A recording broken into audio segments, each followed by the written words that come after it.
কুষ্টিয়ার খোকসায় মাইক্রোবাসের ধাক্কায় ৩ স্কুল ছাত্রী নিহত হয়েছে। নিহতরা হলেন মিম, তানজিলা ও বিথি। গুরুতর আহত হয়েছেন ফাতেমা ও সাদিয়া নামে আরও ২ স্কুল শিক্ষার্থী। এই দুর্ঘটনার প্রতিবাদে মহাসড়ক অবরোধ করে বিক্ষোভ করে স্থানীয়রা। সকাল 7:30টার দিকে কুষ্টিয়া রাজবাড়ী আঞ্চলিক মহাসড়কের শিমুলিয়ায় এই দুর্ঘটনা ঘটে। পুলিশ জানায়, শিমুলিয়া কুঠিপাড়া জামে মসজিদের মক্তবে কোরআন পড়া শেষে শিক্ষার্থীরা বাড়ি ফেরার পথে কুষ্টিয়া রাজবাড়ী আঞ্চলিক মহাসড়ক পার হচ্ছিল। হঠাৎ ঢাকা থেকে আসে একটি দ্রুতগামী মাইক্রোবাস তাদের চাপা দিয়ে পাশের পুকুরে উল্টে পড়ে। এ সময় ঘটনাস্থলেই মিমের মৃত্যু হয়। গুরুতর আহতদের উদ্ধার করে খোকসা স্বাস্থ্য কমপ্লেক্সে নেওয়া হলে মারা যান তানজিলা ও বিথি। আহত ফাতেমা ও সাদিয়া হাসপাতালে চিকিৎসাধীন। শিক্ষার্থী ঘটনাস্থলে মৃত্যুবরণ করেন এবং বাকি দুর্ঘটনা নিয়ে আরো জানাতে কুষ্টিয়া থেকে এই মুহূর্তে যোগ দিচ্ছেন সহকর্মী মিলনুল্লাহ। মিলন, এই বিষয়ে এই দুর্ঘটনার কারণে কোনো মামলা করা হয়েছে কিনা, আর নিহতদের মরদেহ এখন কোথায় রাখা হয়েছে?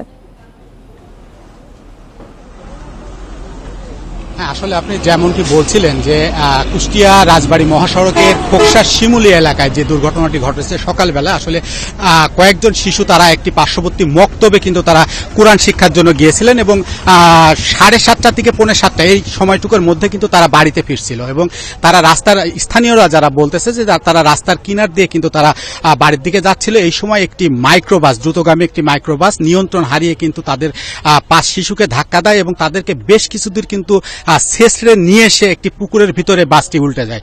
হ্যাঁ, তারপরেই কিন্তু স্থানীয়রা আসে এখানে এবং তারা উদ্ধার অভিযান চালায় এবং সাথে সাথে তারা এখান থেকে 3 শিশুর মরদেহ উদ্ধার করে এবং স্থানীয়দের যা ভাষ্য, এখন পর্যন্ত আরেকজন শিশুর মারা যাওয়ার কথা তারা বলছে, যদিও এখনো আমরা দায়িত্বশীল কোনো কারো কাছ থেকে সেই খবরটি নিশ্চিত হতে পারিনি।